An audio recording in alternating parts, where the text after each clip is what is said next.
stout, which I had an opportunity to taste last weekend, so I thought it was really wonderful. Apparently Christy went to England to study good British stouts, and I think she did a great job at this one, and I think it'll pair really well with the Pone.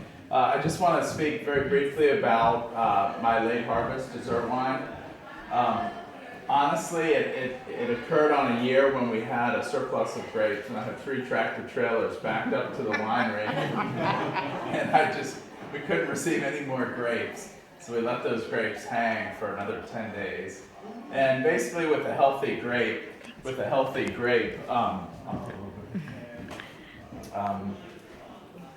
about 60% water in a healthy grape.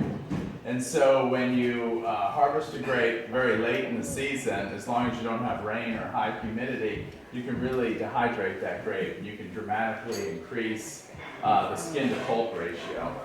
And so with this late harvest wine that we made, we picked the grapes about 10 days after the regular harvest.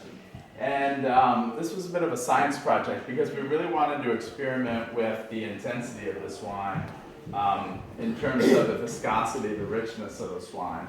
And for a lot of you, you've had my table wines that are 12.5, 13.2% alcohol wines, but I thought this would be really interesting to push the envelope in flavor and texture and viscosity. So we decided to flash freeze these grapes and then press them frozen.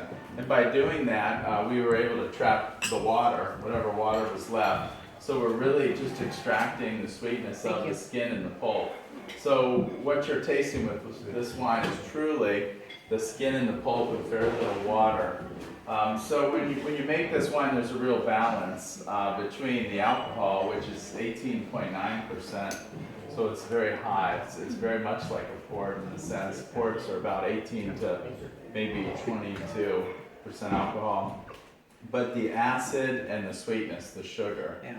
And so if you taste the alcohol, that's a flaw. But if you have something that's too sweet, it's not very enjoyable, but you still want the acidity as well.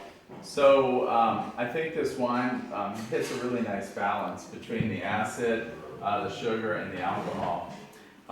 This wine, I believe, will age 100 years for the simple reason that it's going to be protected by the high alcohol, but also by the residual sugar. And so this, I hope, is one of those wines that perhaps in 100 years people will taste.